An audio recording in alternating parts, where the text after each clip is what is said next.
कि इलेक्शन आ गए, 8 फरवरी को इलेक्शन होंगे, लेकिन पीटीआई सपोर्टर्स के लिए बुरी खबर ये है कि वो जो इलेक्शंस के लिए वोट डालने आवाम जाती थी, पीटीआई को वो बल्ले का निशान था और पीटीआई से वो बल्ले का निशान भी छीन लिया गया। तो इन्होंने जो इलेक्शन कराए वो बिल्कुल फेक इलेक्शन थे। वो पूरी दुनिया को पता है उसके बारे में कि किस मेथड से वो इलेक्शन हुए। ना कोई वोटर था, ना कोई कैंप था, ना कोई बैलेट बॉक्स था। इलेक्शन जब होंगे तो पीटीआई को क्या निशान दिया जाएगा? अवाम किस निशान पे पीटीआई को वोट डालेगी? इसी को 2017 में डिस्क्वालीफाई किया था सुप्रीम कोर्ट ने। तो 4 साल उसने गुजारे था डिस्क्वालिफिकेशन में, बल्कि 5 साल। आज तो 5 साल पूरे हो गए। तो वो इलेक्शन ठीक है, वो डिस्क्वालीफाई हुए, लेकिन वो तो इलाज करवाने पाकिस्तान से बाहर गए थे। वो अलग इशू है। अब देखें ना, डिस्क्वालिफिकेशन और इलाज को आप मिक्स ना करें आप उसमें। सिंगल मेजॉरिटी पार्टी की हैसियत इनकी सिर्फ केपी की असेंबली में थी, ठीक है ना। जिन्होंने बनवाना था इन्हें वजीर आजम, वो भी एक बंदोबस्ती सिस्टम था। उन्होंने फिर बंदे घेरे। वो आपके सामने है तरीन साहब जो है कैसे जहाज भर के ले जाते थे। तो इस वक्त फिलहाल तो जो है ना, जो सियासी इंतखाबी मैदान है उसमें पीटीआई के लिए तो अंधेरा ही अंधेरा नजर आ रहा है।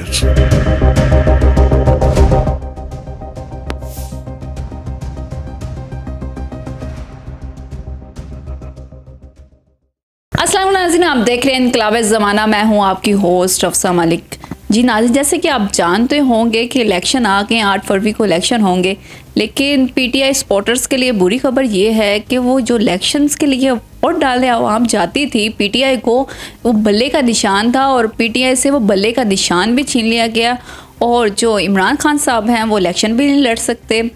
माजरा क्या है? मेरे साथ मौजूद हैं सीनियर जर्नलिस्ट सईद आसिफ साहब, उनसे जानते हैं कि ये मामला है क्या। अस्सलाम वालेकुम सर। जी वालेकुम सलाम।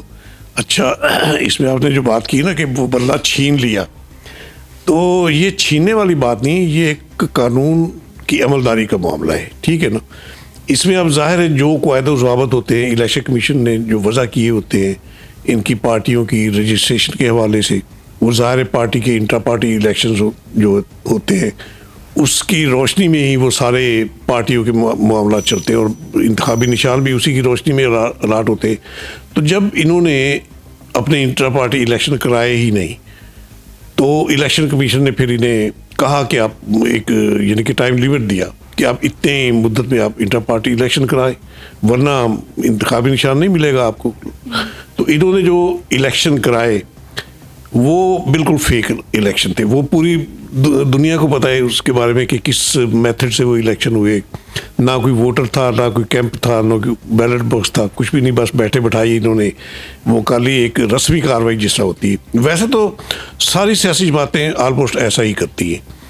तो इसमें अब पीटीआई चूँकि इस वक्त अंडर फायर है, तो इस पर मेहरबानी कोई ज़्यादा हो जाती है। फिर तो इसमें फिर जो कानून के तकाजे हैं वो उनकी इनसे ज़्यादा पाबंदी करवाने की कोशिश करते हैं। तो उसमें ज़ाहिर है फिर इन्हें भी सोचना चाहिए था कि अगर हम इस तरह अंडर ऑब्जर्वेशन है तो जो कायदे ज़वाबित हैं उसके मुताबिक आप चलें। अच्छा सर, मुझे ये बताएं, आपने बात की कि इनके जो इलेक्शन करवाने थे वो नहीं करवाए, लेकिन मुझे ये बताएं कि अब इलेक्शन जब होंगे तो पीटीआई को क्या निशान दिया जाएगा? अवाम किस निशान पे पीटीआई को वोट डालेगी?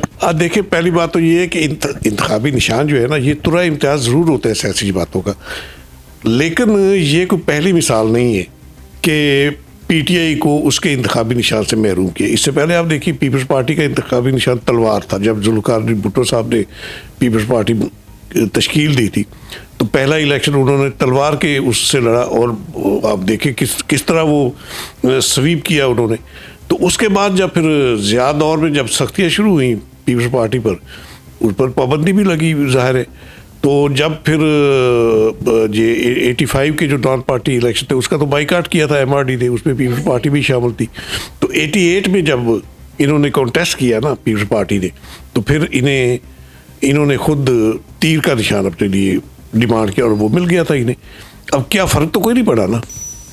लेकिन आवाम, हमारी बहुत सी आवाम जो है वो पढ़ी लिखी नहीं है, जिनको वो वही मैं बात कर रहा हूँ ना कि आवाम, आप कहती है कि पढ़ी लिखी नहीं, लेकिन मैं कहता हूँ कि बहुत बाशऊर है अवाम, सियासी तौर पर इतने यानी कि मैच्योर है अवाम कि उन्हें नो हाउ का पता होता है, ऊंच नीच का पता होता है उन्हें, और उन्हें अपनी जो सियासी लीडरशिप जो जिनके बुत बनाए होते हैं उन्होंने उनका भी पता होता है। क्या आपको ये नहीं लगता है कि बल्ले का निशान छीन कर आवाम को कंफ्यूज करने वाली बात है कि आवाम को एक स्लोगन पता है, कि आवाम को एक सिंबल का पता है कि ये जो सिंबल है ये फलां पार्टी का सिंबल है, तो आवाम को एक तरह का गुमराह करने वाली बात नहीं है? इसमें देखिए ये तो कानून का तकाजा है ना। अब इनके लिए सेटबैक ये है कि अब इनका हर कैंडिडेट जो है ना वो इंडिपेंडेंट कैंडिडेट होगा और हर कैंडिडेट का अपना अलग निशान होगा, कोई एक निशान, ये सेटबैक ज़रूर है इन्हें, ये इफ़ेक्ट हो गए इनके इंतखाबात का जो एडवर्स जो है रिज़ल्ट इस सूरत में आएगा कि हर कैंडिडेट का इंडिपेंडेंट कैंडिडेट की हैसियत से अब कौन सा इंतखाबी निशान किस कैंडिडेट को मिलता है, अब ये भी आ जाएंगी सारी बातें सामने।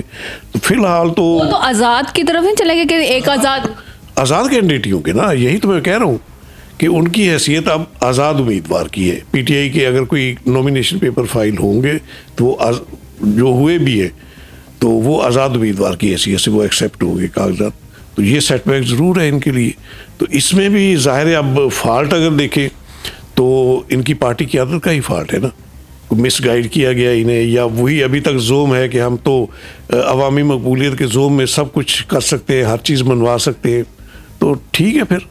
सही साहब, आपने कहा कि इमरान खान के हवाले से बात करते हैं, इमरान खान के जैसे कि पार्टी का अब तो उनके पास निशान भी नहीं रहा, और दूसरी बात ये कि इमरान खान को रिलीफ भी मिल गया केस के अंदर, तो क्या इमरान खान को रहा क्यों नहीं किया जा रहा? वैसे भी अब वो इलेक्शन भी नहीं लड़ सकते, तो इसकी क्या वजूहात है? देखिए कोई एक केस तो नहीं है ना, रिलीफ उन्हें मिला है साइफर वाले के केस में, ठीक है, उसमें बेल आउट हुए हैं वो, बाकी केसेस जो है तोशा खाना वाला है, दूसरे वो जो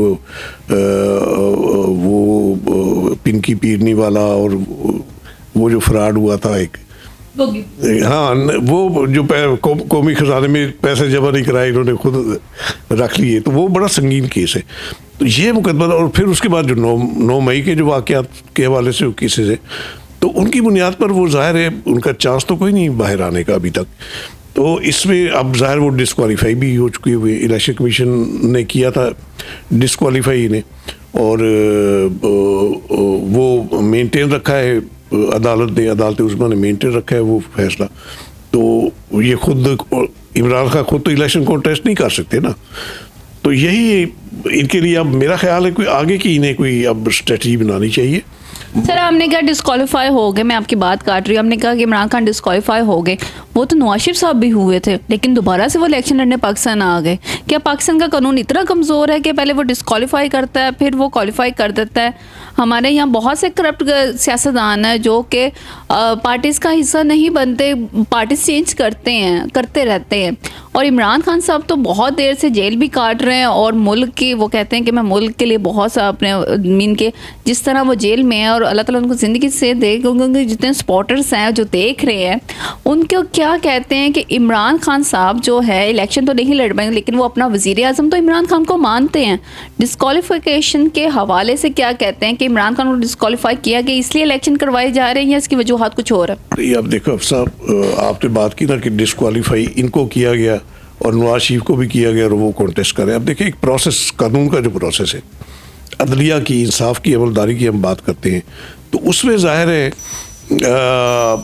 इंसाफ की अमलदारी पर कोई मुतमिन तो नहीं है, ठीक है ना, उनकी अपनी तरजीहात माजी में भी अब भी अदलिया की जो है, इसको हम निज़ाम अदल गुस्तरी हम इसको कहते हैं, तो उसमें बहुत सारे फलाज हैं, ठीक है ना, उसमें विन ओवर भी हो जाती है जुडिशरी, प्रेशराइज भी हो जाती है, इसका तो इतराफ़ भी कई फाइनल जज कर चुके हैं। मसलन डॉक्टर नसीम हसन शाह साहब पब्लिकली उन्होंने भुट्टो केस के हवाले से कहा था कि ये हमसे ये गलती हुई थी। तो इस तरह अब देखें नवाज शरीफ को 2017 में डिस्क्वालीफाई किया था सुप्रीम कोर्ट ने, तो 4 साल उसने गुजारे था डिस्क्वालिफिकेशन में, बल्कि 5 साल, अब तो 5 साल पूरे हो गए। तो वो इलेक्शन ठीक है, वो डिस्क्वालीफाई हुए, लेकिन वो तो इलाज करवाने पाकिस्तान से बाहर गए थे, वो अलग इशू है। अब देखिए ना, डिस्क्वालिफिकेशन और इलाज को आप मिक्स ना करें आपस में। सियासत और कानून जो है ना, ये अलग अलग चीज़ें हैं। वो जाहिर है इलाज करवाने मैं तो उस इकदाम को काबिल इस्ताइश नहीं समझता। जब नवाज शरीफ साहब ने जलावतनी इख्तियार की थी, मैंने उस वक्त भी अपने कालमों के ज़रिए की यानी कि तनकीद का निशाना बनाया था कि ये पॉलिटिक्स की कोई रवश नहीं है कि आप पर कोई सख्ती आए तो आप मुल्क से बाहर चले जाए। मुल्क में रहकर आप सियासत करें। अगर आपने सियासतदान बनना है, कौमी कायद की हैसियत से अपने आप को बनवाना है, तो फिर आपको मुल्क में रहकर सियासत करनी चाहिए। तो ये ज़ाहिर है जो सख्तियाँ बर्दाश्त करना, जेलों की सख्तियाँ, फिर भी मैं कहता हूँ कि इन्होंने मसरत शरीफ, ये जो है मरीम नवाज़ भी आपको पता है ना कि उन्होंने भी जेल गुजारी, और जिस तरह नवाज शरीफ साहब बेनज़ीर भुट्टो साहिबा ने जितनी जेलें काटी उनका तो कोई मुकाबला ही नहीं कर सकता। कोई मुकाबला नहीं कर सकता, बिल्कुल। इसी वजह से तो मैच्योर हुए हैं ना सियासत पे। तो मैं कहता हूँ कि इमरान खान साहब अब जेल में है तो इनको भी मैच्योरिटी आ जाएगी, ठीक है ना। अब डिस्क्वालिफिकेशन की जहाँ तक बात है, वो तो ज़ाहिर कानून और आइन का जो तकाजा है वो पूरा होना है। नवाज शरीफ की तो एक किस्म का अजीबोगरीब उस वक्त हुआ था ना मामला कि आइन में डिस्क्वालिफिकेशन की जो मुद्दत है वो 5 साल थी, और सुप्रीम कोर्ट ने वो ताहयात कर दिया, अपने खुद ही यानी कि तशरीह कर दिया आइन की। तो अब चूँकि वो एक्ट ऑफ पार्लियामेंट के तहत वापस उन्होंने फिक्स कर दिए 5 साल, और 5 साल वो पूरे कर चुके हुए। अच्छा, मुझे बताएं, कोई भी हुकूमत 5 साल बुरे तो नहीं करती, लेकिन हर बंदा ये जानना चाहता है, चाहे वो नजूमी हो या लॉ के हवाले से। आप जर्नलिस्ट हैं, आपने बहुत साल अपने सहाफ़त को दिए और आपने बहुत सी हुकूमतें देखी। आपको क्या लगता है कि नया वज़ीर आज़म कौन होगा, किस पार्टी से होगा? क्योंकि जो गर्दिश कर रहे लोग तो मोस्टली यही चाहते हैं, जो PTI सपोर्टर्स हैं, कि उनके इमरान खान साहब हों, लेकिन वो डिस्क्वालीफाई हो गए। अब मैदान में कौन आएगा? बिलावर होगा, नवाज शरीफ होंगे, या शहबाज शरीफ साहब होंगे?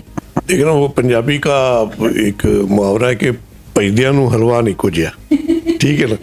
अब ये इनकी अपनी है, सियासतदानों की अपनी है कि वो क्या कि अपने किन मज़ाहिर के साथ अवाम को सेटिस्फाई करते हैं, मुतमिन करते हैं, क्या कमालात जौहर दिखाते हैं अपने सियासत में। तो इस वक्त फ़िलहाल तो जो है ना, जो सियासी इंतखाबी मैदान है उसमें PTI के लिए तो अंधेरा ही अंधेरा नज़र आ रहा है, ठीक है ना। इनके उम्मीदवार, अब सुप्रीम कोर्ट ने कल अगरचे कहा है कि बज़ाहिर तो महसूस होता है कि इन्हें वो लेवल प्लेइंग फील्ड नहीं मिल रही PTI को। इलेक्शन कमीशन को उन्होंने हिदायत भी की कि आप इनकी जो शिकायत है उनका अजाला करें। लेकिन ये जो बंदोबस्ती सिस्टम है, ये हमारा जो निज़ाम चल रहा है ना, ये बंदोबस्ती निज़ाम है, इसके पीछे कोई और होते हैं। तो उन्होंने अपने तौर पे जो बंदोबस्त किया हुआ है उसमें ये PTI और इसके कायद जो है ना वो फिट नहीं बैठ रहे।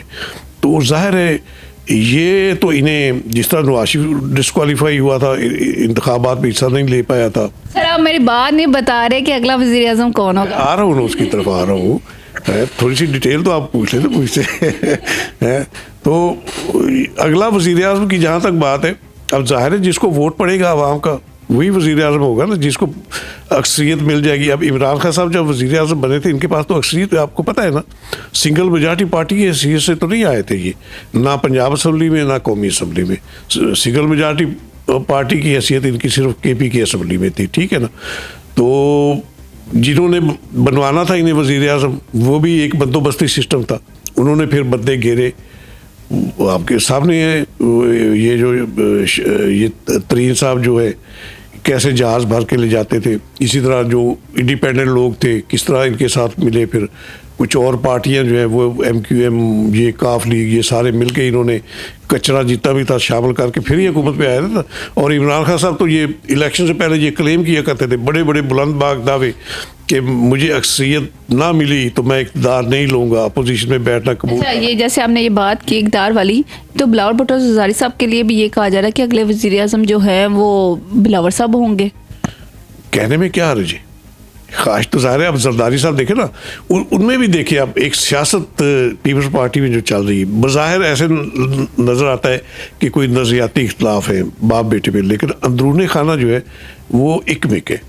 उनकी सियासत यानी जिस तरह ये शरीफों की सियासत है कि ये मुफाहमत की बात करता है शहबाज शरीफ, और नवाज शरीफ अग्रेसिव होता है, इसी तरह पीपल्स पार्टी में बिलावल अग्रेसिव है और जरदारी जो है वो मुफाहमत की बात करते हैं, ठीक है ना। तो इस तरह वो चलते हैं। तो जरदारी साहब ने एक बात की भी थी कि वज़ीर आज़म मैंने होना या बिलावल ने होना, ये इंतखाबात के बाद ही फैसला होगा। ज़ाहिर है अब जिसको मैंडेट मिलेगा, पीपल्स पार्टी को मैंडेट मिलेगा तो फिर वो पार्टी के अंदर फैसला करेंगे कि प्राइम मिनिस्टर किसने होना है, ठीक है ना। वो चाहे जरदारी साहब हों या बिलावल हों या इसी तरह इधर इनकी अब जो अलाइंस वगैरह बन रहे हैं नवाज शरीफ के साथ, जो एडजस्टमेंट हो रही है, तो ये अगर ये क्लेम तो कर रहे हैं कि शायद इन्हें सिंगल मेजॉरिटी पार्टी हैसियत से आ जाए ये, लेकिन अगर ना आए तो फिर उसी तरह वही मलगूबा वो असम्बली होगी। और उसे आपको पता है जिन्होंने बंदोबस्त किया होता है उनके मकासद यही होते हैं कि इनको जो है ना परपुर से ना निकालने दिए जाए, तो वो करते हैं। फिर इसी तरह ये हंग पार्लियामेंट जो है, अब तक तो यही इसी वजह से तो सारा सिस्टम ख़राब हुआ है, जमहूरियत का मुर्दा ख़राब होता है।